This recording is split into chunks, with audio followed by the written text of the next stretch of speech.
Mereka ternyata mengira bid'ah itu semuanya sesat dan melupakan ada hadis ini. Lalu ada yang bertanya, Ustaz itu kan pakai kalimat kullu. Kullu itu artinya setiap, semua bid'ah sesat. Kan begitu? Gimana cara menjelaskan? Kan kata kullunya berkaitan dengan al-umur, ad-din, agama.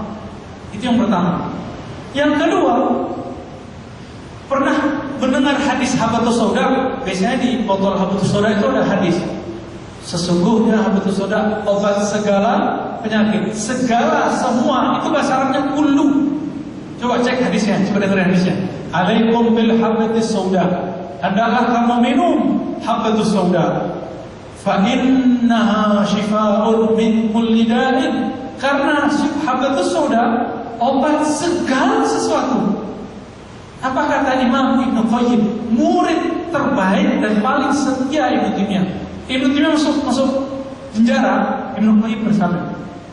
Ibnu Taimiyah keluar, dia ikut keluar. Ibnu Taimiyah deportasi ke Mesir, dia ikut semua. Ibnu Qayyim, apa kata Ibnu Qayyim dalam kitab Tibbun Nabawi? Sering dengar Tibbun Nabawi?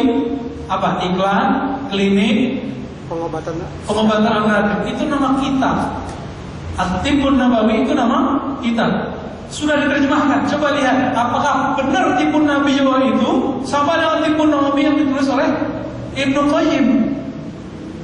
Menurut saya 10% aja nggak nyampe Tibbun Nabawi yang ada hari ini. Tapi lumayan lah daripada nggak ada sama sekali ya. Tapi 10% aja nggak nyampe. Karena standarnya Ibnu Qayyim buat Tibbun Nabawi itu seperti dokter yang juga mengerti ilmu obat-obat itu apa? Orang kuliahnya di farmasi ya. Kalau bahasa Arabnya saidaliyah. Jadi dia jadi apoteker gitu. Hari ini kan dokter gak paham gimana meracik obat. Yang paham siapa? Ahli farmasi. Dulu dokter Islam yang disebut tabib al-Islami bisa ngobat, bisa menganalisa suatu penyakit dan bisa memvonis penyakit dan meracik obatnya sekalian. Maka ditulis buku itu At-Tibbun Nabawi. Apa kata Imam Ibnu Qayyim menjelaskan kata kullu di situ? Ini semua penyakit, bukan semua. Ibnu Qayyim, Imam Salafi, juga digelari Syekhul Islam.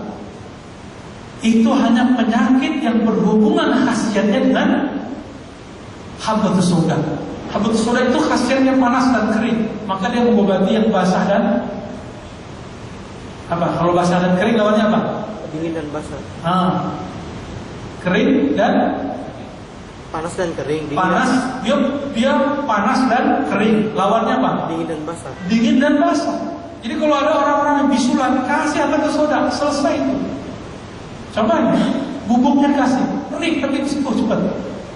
Jerawat itu kalau bernanah, kasih habatus sauda, mau minyaknya, sembuh cepat.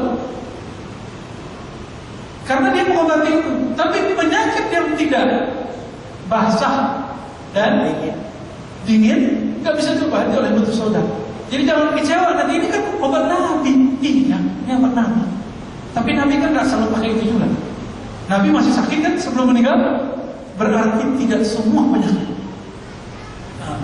Ibnu Qayyim, murid Ibnu Taimiyah, murid terbaik, mengatakan tidak semua. Kullu di sini berarti semua.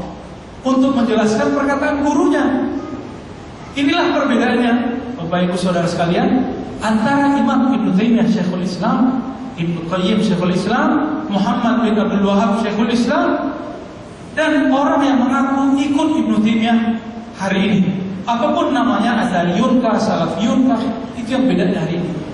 Kalau saya nggak tahu di sini ada kajian mereka atau tidak, biasanya selalu disampaikan bid'ah itu semuanya dolalah, betul kan? Ya. Bagi saya nggak masalah dia menyebarkan itu, tapi jangan kemudian menyebar kebencian kepada orang-orang yang memahami beda dengan mereka, karena imamnya aja beda. Kalau dia nggak sepakat dan mengatakan semua bid'ah masuk neraka, berarti Imam Ibnu Qayyim, Ibnu Taimiyah sudah sesat. Finnar juga ya. Imamnya masuk neraka, gimana jamaahnya tuh? Nah, ini bahayanya.